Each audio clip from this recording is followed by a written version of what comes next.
Santo, Deus poderoso. Obrigado, Senhor, aleluias, por mais esse dia, por mais essa noite, Pai, que o Senhor nos concedeu. Eu te peço, aleluia, nessa hora, Pai, que o Senhor possa estar abrindo nosso entendimento, Pai, nosso coração, para que a Tua palavra, meu Pai, possa chegar, Jesus. Que o Senhor possa conceder a cada um conforme a necessidade, Papai. Usa a Tua serva, meu Pai, aleluias, pela Tua graça. Em nome de Jesus é o que te pedimos. Amém e amém. Glória a Deus. Quero cumprimentá-los com a paz do Senhor Jesus. Convidar você, por gentileza, que trouxe a sua Bíblia, abri-la no livro de 2 Reis,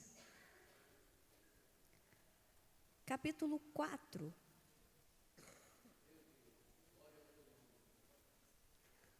Livro de 1 Reis, 2 Reis, livro de 2 Reis, capítulo 4.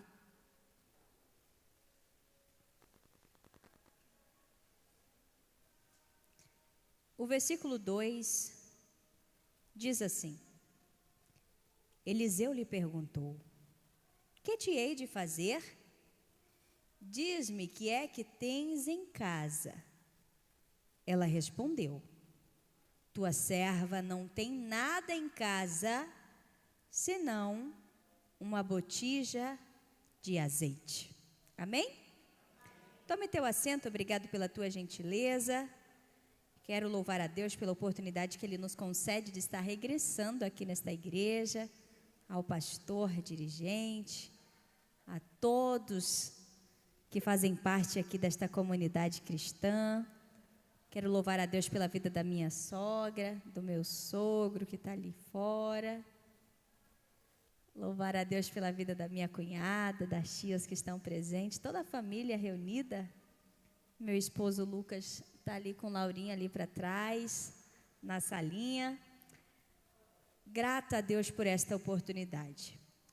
Queridos, quando buscava de Deus uma palavra, Deus ministrou fortemente ao meu coração este texto. Um texto tão conhecido por todos nós, porque já passamos por aqui em algum momento, já vimos a nossa história, às vezes, em algum contexto, se parecer com essa história. Mas eu não quero ser muito extensa, mas eu quero poder trazer aqui, compartilhar com vocês esta palavra que Deus ministrou ao meu coração. Neste primeiro momento, a gente percebe que esta mulher, ela não é uma mulher comum. Ela é uma mulher das mulheres, dos discípulos dos profetas. Ela era a esposa de um dos discípulos dos profetas. Esta mulher, ela vai até o profeta Eliseu e chega para ele e diz: o meu marido, aquele que era teu servo, aquele que era discípulo aqui na escola de profeta, ele morreu. É por isso que você não está vendo mais ele por aqui. Mas deixa eu te dizer uma coisa, profeta Eliseu. Você sabe que ele temia a Deus, que ele era um bom discípulo. Mas como ele morreu, agora nós estamos tendo outra fatalidade. Qual? Os credores estão chegando na porta da nossa casa e está querendo levar os meus 2 filhos para que sejam escravos, para que a conta seja paga. Aí Eliseu pergunta para ela: o que é que você tem em casa? E ela vai responder exatamente o que a gente leu. Mas vamos analisar um pouco mais esta história. Primeira coisa que esta mulher faz diante de todas as adversidades é ir ao profeta. Ela poderia muito bem ir na prefeitura, ela poderia muito bem ir nos órgãos responsáveis para lhe prestar uma cesta básica, correndo atrás ali de alguns dos seus direitos, mas não é isso que ela faz. Ela vai ao profeta, porque ela sabia quem era o seu marido. Ela sabia que o seu marido era um homem que temia a Deus. Sabe o que é extraordinário nesta história? É porque apesar das tragédias, esta mulher entende que a vida dela continua. Que não é porque o seu marido morreu que os seus filhos vão ser levados escravos. Ela está dizendo, olha, o meu marido, ele temia a Deus e eu estou aqui atrás de uma resposta. Sabe o que a gente pode levar em consideração aqui? É porque muitas pessoas, talvez se fosse eu ou se fosse você, a gente ficaria ali de redor do caixão o tempo todo, sofrendo a dor, sofrendo a perca, sofrendo, se agarrando à dor, se sentindo vítima, lambendo as feridas. Porque Deus levou meu marido? Porque Deus, o luto chegou na minha casa? Por quê? Porque é muito mais fácil a gente questionar do que a gente enfrentar a situação. É muito mais fácil a gente fazer levantamentos de hipóteses do que apenas confiar que existe um Deus no céu, que não perdeu o controle de absolutamente nada das nossas histórias. A segunda coisa que eu aprendo com esta mulher é que ela sabe exatamente para quem contar o seu problema. Ela não vai contar para a vizinhança, ela não vai ficar se lamentando, se lamuriando, não, mas ela vai contar os seus problemas para o homem de Deus, para o profeta que existia ali em Israel.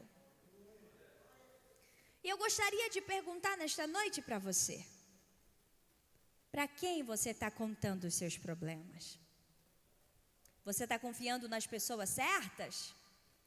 Você está apresentando as suas frustrações ao Senhor? Você está lançando as suas ansiedades nos pés do Senhor Jesus? Ou você está apenas jogando conversa fora? Esta mulher, ela tinha direito, porque às vezes a gente quer isso, né? Direito. Ah, mas eu tenho direito, meu marido morreu e ainda me deixou endividada. Além de me deixar endividada, eu ainda fiquei viúva e estou sob a ameaça de levarem os meus filhos. Mas essa mulher, ela não se cala, ela não se esconde, mas ela clama, ela confia no Deus a qual ela serve. Nós precisamos entender que a dor não é sinal de fraqueza, mas a dor é a oportunidade que Deus nos dá de buscar a direção certa. Mesmo diante da dor, Deus está dizendo: essa frustração não é para te matar, este vale não é para fazer com que você perca a fé ou a esperança, mas esse deserto, este processo é para que você entenda que há uma oportunidade de buscar a direção de Deus. Mesmo diante do vale, adore ao Senhor na beleza da tua santidade. Mesmo diante da dor, não questione, e sim glorifique, porque Ele sabe de absolutamente tudo.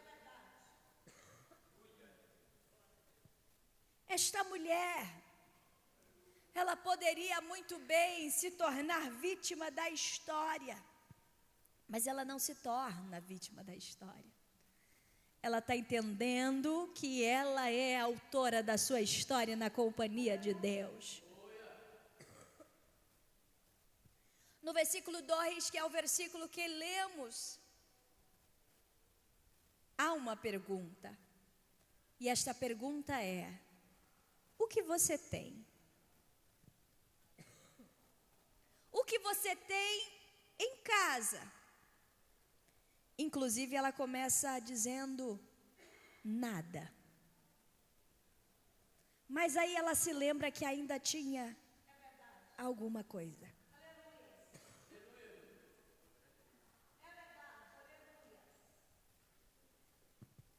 Ela começa a dizer nada.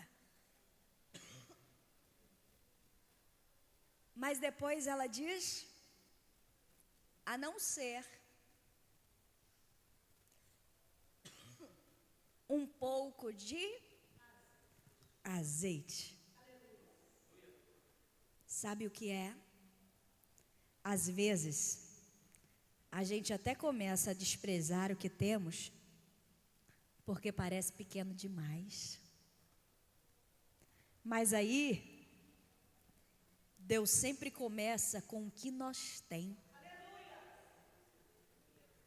Deus nunca começa com aquilo que falta. Deus sempre começa com aquilo que já existe. Ah, mas é pouco, não tem problema. É do pouco que Ele faz muito. Ah, era uma pequena nuvem do tamanho da mão de um homem, mas que Deus utilizou para trazer chuva para Samaria. Ah, mas era uma pequena pedra, mas foi suficiente para colocar um grande gigante no chão. Ah, mas era um pouquinho de azeite, mas foi suficiente para Deus trazer provisão para aquela casa e aqueles meninos não serem escravos. Ah, mas era só pouquinhos pães e pouquinhos peixes, mas foi suficiente para Deus alimentar uma grande multidão. Deus está dizendo para pessoas aqui, não é sobre quantidade, mas é sobre ter. Mesmo que o que você tenha hoje é pequeno, a fé do tamanho de um grão de mostarda, não tem problema, é suficiente para que montanhas sejam transportadas para outros lugares. Deus está dizendo para você, comece com o que você tem, porque Ele é eficiente para completar a boa, a perfeita e agradável vontade sobre a sua vida. Aquilo que é pouco nas nossas mãos é matéria-prima na mão de um Deus que gera milagre o tempo todo. Ah, mas eu tenho tão pouco, mas Deus está dizendo, é isso que é suficiente. Ah, Biqueila, eu não sei pegar um microfone, eu não sei cantar, eu não sei fazer uma frase, ter ali um vernáculo espetacular. Deus está dizendo, o microfone não é sinônimo da minha presença. Ele está dizendo, cantar bonito não é sinônimo da minha presença. Mas se tiver um pouquinho de oração, um pouquinho de jejum, um pouquinho de leitura da Bíblia, é suficiente. Talvez você não vai precisar nem falar, mas a sua vida já trará uma mensagem de pregação que impactará essa e a próxima geração. É porque nós estamos acostumados a querer ver aquilo que é palpável, aquilo que é grande, aquilo que é espetáculo. Mas Deus está dizendo para pessoas aqui, aquilo que é pouco, Ele é suficiente para mim evidenciar o meu milagre. Talvez nessa noite você chegou aqui dizendo, Deus, eu não tenho nada, a não ser um pouquinho de azeite. E Deus está dizendo, então fica tranquilo, porque é suficiente. É suficiente para a minha glória ser evidenciada sobre a sua vida, sobre a sua casa. E sabe o que é interessante? É que neste momento aqui está existindo uma postura passiva, de espera. Os credores querem vir, mas ela fala, não vai levar não. Primeiro o homem de Deus, primeiro eu vou tomar conselho. Primeiro eu vou dizer para ele o que eu tenho. Percebam que aqui tem um tempo acontecendo. E por quê? que eu e você gostaríamos que as coisas acontecessem na velocidade da luz? Por que é que quando a gente leva para o mundo espiritual, a gente gostaria que as coisas acontecessem como se fosse o Big Bang? Tudo muito rápido. E não é assim. Deus não faz do meu jeito, Deus não faz na minha hora, não é dentro dos meus ângulos, muito menos dentro dos meus parâmetros, porque é a vontade dEle que precisa prevalecer. E a vontade dEle é perfeita, a vontade dEle é agradável na minha e na sua vida. Então espere o processo, espere o tempo. Micaela, você está dizendo isso porque você não sabe como está demorando. Eu também já passei e ainda passo problemas onde eu gostaria de resolver, e Deus fala para mim: te aquieta, não é do seu jeito, fica quietinha aí para Jesus te amar, porque quem vai evidenciar a glória, quem vai fazer milagre aqui sou eu. Porque se for do nosso jeito, não é milagre. Se for dentro das nossas velocidades, dentro do nosso jeito, nós não vamos ver a mão de Deus sendo evidenciada. Então é quando chega no nosso limite, quando não dá mais, Deus está dizendo: então te aquieta, porque de agora em diante, eu é quem vou reger toda a história. Enquanto você ficar pegando guerra, enquanto você ficar querendo pegar guerra de braço com Deus, as coisas não vão sair do lugar. Então descansa seu coração, coloca na mão de Deus e diga: Deus, eu não posso, mas o Senhor pode. Eu não faço, mas o Senhor faz. Então quando o Senhor quiser fazer, eu estou aqui te esperando, porque eu decidi entregar e confiar completamente no Senhor.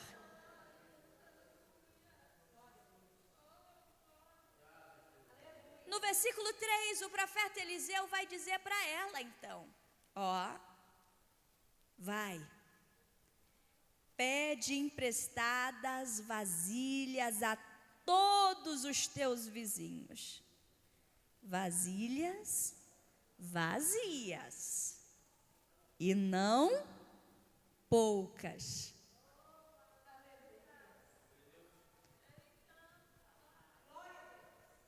A instrução de Eliseu aqui é simples, sim ou não? Sim, simples. Mas o que exigia aqui? Uma fé prática e uma ação imediata. Às vezes, o milagre exige que nós passamos pela vergonha da obediência, antes de desfrutar a honra da vitória. Mas por que você está dizendo vergonha? Porque aquela mulher poderia muito bem ser tímida. Às vezes as pessoas que me conhecem de perto falam: nossa, você é muito extrovertida, você conversa com todo mundo. Mas quem não me conhece e já olha para mim, já fala: tímida, na dela, só fala se falar. Imagine se o profeta Eliseu chegasse para mim e dissesse: você precisa ir nos vizinhos pedir vasilha, e tem que ser vazia, e muitas. Eu iria dizer para ele: não tem outra coisa não tem um lote para mim capinar, alguma outra coisa para mim fazer, eu tenho que pedir emprestado ainda. E depois lavar essas vasilhas de azeite.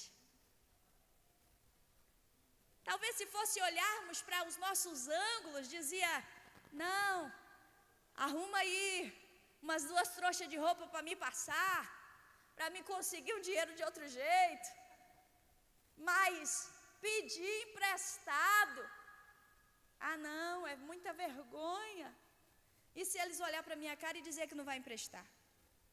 E se eles disser para mim: você vai devolver mesmo essas vasilhas depois, porque eu preciso delas? Como é que eu vou fazer?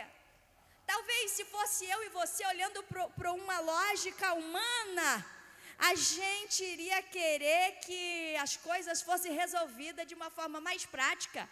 Senhor, será que o Senhor não poderia tocar no coração de alguém, para que esse alguém se levantasse, fosse lá, pagasse a minha dívida, para que os meus filhos não fossem escravos, mas eu tenho que sair de porta em porta pedindo vasilha emprestada?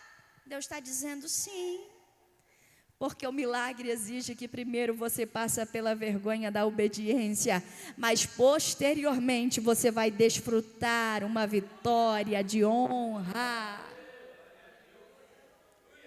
Deus está dizendo para pessoas aqui: se humilha, pede emprestado. Se humilha, pede emprestado, porque daqui a pouco o milagre vai ser tão grande que você não vai precisar mais pedir emprestado, mas você vai ter para emprestar. Nesta noite Deus trouxe pessoas aqui para dizer: não questione o método, siga a direção, não questione, apenas obedeça e confie que eu tenho um plano. Levante a sua cabeça, porque a hora do teu milagre está chegando.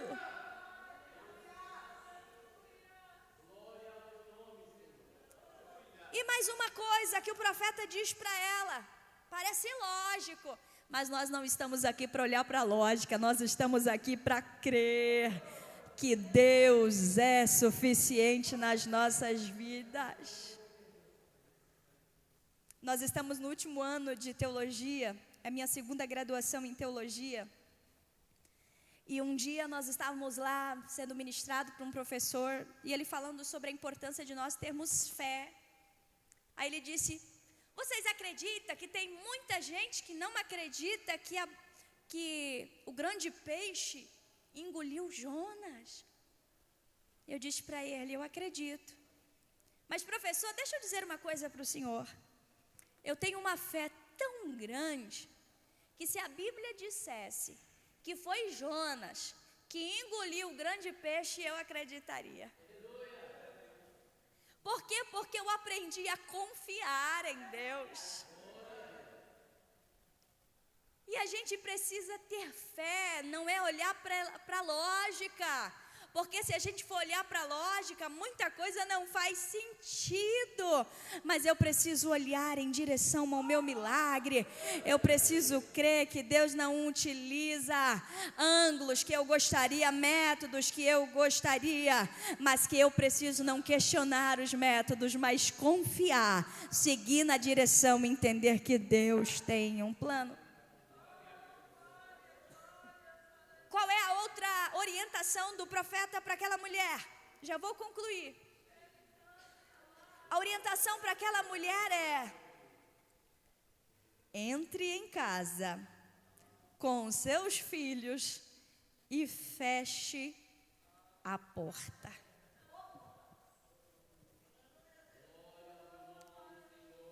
Keila, não entendi. Deus está dizendo: há milagres que são gerados no secreto.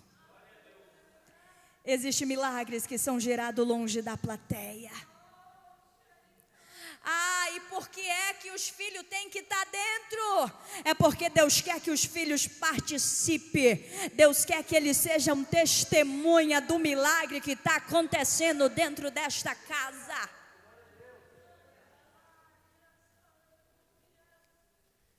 Porque milagres que começam no culto tem frutos públicos e duradouros, mas milagres que começam no secreto tem frutos permanentes na vida destas crianças, na vida destes filhos.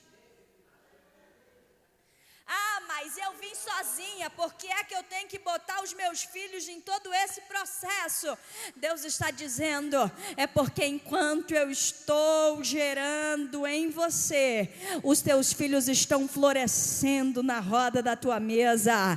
Enquanto eu estou evidenciando o milagre, eles estão presenciando e também estão sendo ensinados a acreditar que eu sou um Deus, e não um Deus de uma geração, mas o Deus de muitas muitas gerações. Um Deus que evidencia milagre, que esse milagre não vai ficar só sobre a sua vida, mas vai alcançar as próximas gerações suas. Deus está dizendo para aquela mulher: entra, fecha a porta, mas traga os filhos juntos. Hoje as testemunhas serão eles. Hoje eles vão ver que também existe Deus em Israel. Estes meninos precisam entender que há um Deus. Porque é muito mais fácil a gente pegar as crianças, levar para a escola, quando estamos passando pela prova. A gente pegar as crianças, deixar na casa da mãe, para que as crianças não vejam o que está acontecendo. Mas nessa noite Deus está dizendo: não é para deixar lá, é para trazer para dentro de casa, porque eles vão ser testemunha do que eu vou fazer na sua casa e na sua família. Eu me lembro quantas vezes não tínhamos o que comer em casa, meus pais pastoreando uma cidade por nome de Peixoto do Azevedo, no Mato Grosso, vivenciando escassez, momentos extremamente dolorosos. E a vontade da minha mãe, muitas das vezes, era nos mandar para a casa dos nossos avós, porque lá tinha o que comer.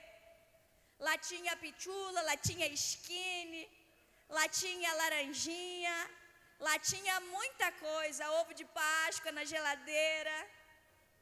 Mas os meus pais diziam: não vão, porque enquanto eles estão aqui, Deus está fazendo com que a fé deles tenha raízes, para que eles também aprendam a depender do Senhor, para que eles também saibam que existe um Deus no céu e que relacionamento com Deus é interpessoal, que o relacionamento com Deus é pessoal. Porque a minha mãe é crente, eu também sou crente. Porque minha mãe vai para o céu, eu também vou para o céu. Não, não é assim. É individualidade, é cada um cuidando da sua salvação. Então Deus está dizendo para aquela mãe: traga os meninos, porque eles vão testificar aquilo que eu estou fazendo aqui. E por fim, todos os vasos foram cheios. E o azeite só parou quando não havia mais. Ei, nesta noite Deus está dizendo para pessoas aqui: o seu milagre tem o tamanho da sua preparação. O seu milagre tem o tamanho da sua expectativa. Deus está dizendo: eu não desperdiço bênção. Eu sempre vou suprir na medida da sua fé e na medida da sua disponibilidade. Nesta noite Deus está dizendo para pessoas aqui: não limite Deus com recipientes pequenos, mas amplie a sua fé nesta noite na autoridade, no nome de Jesus. Deus está dizendo: há um novo tempo chegando na vida de muitas pessoas aqui. Então creia, tenha expectativa, sonhe alto. Biqueila, mas se os meus pais nem conseguiram fazer o ensino médio completo, por que é que eu vou sonhar alto? É porque Deus está dizendo: é porque o teu milagre tem o tamanho da sua expectativa, o teu milagre tem o tamanho da sua preparação. Se tem muito azeite, é porque tem muita vasilha. Se tem muita vasilha, é porque tem muito azeite. Deus está dizendo nesta noite: não limite o meu poder, porque eu posso te surpreender de uma maneira diferente. Esta mulher poderia apenas agora cantar o hino da vitória e dizer: estão todos cheios, glória a Deus, aleluia. Mas é isso que ela faz? Não. Ela volta onde? no profeta.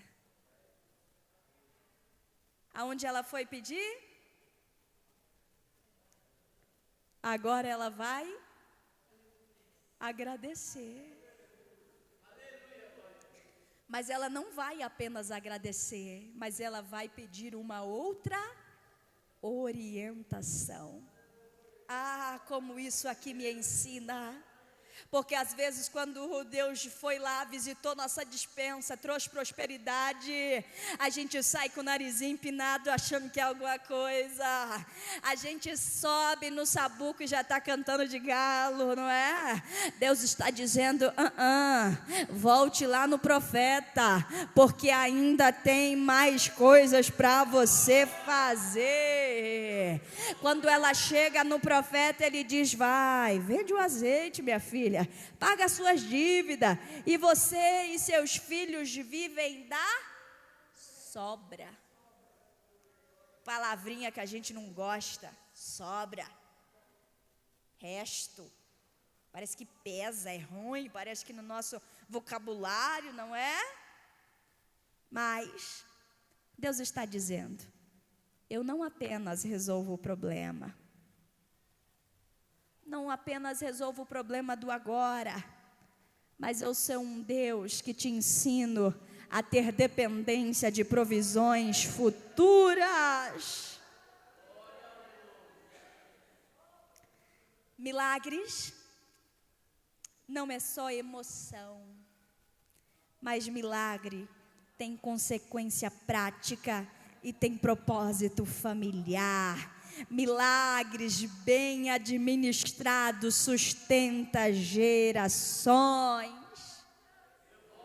A história desta mulher foi mudada, e nesta noite Deus está mudando a sua história também. Nesta noite Deus está perguntando para você o que é que você tem na sua casa. Nesta noite Deus está perguntando para você, você está disposto a me obedecer mesmo sem entender nada? Nessa noite Deus está te perguntando, há vasos disponíveis ou só expectativa vazia? Nesta noite Deus está te perguntando, você está preparado para viver um milagre silencioso, mas mesmo assim transformador? Se coloque de pé neste momento.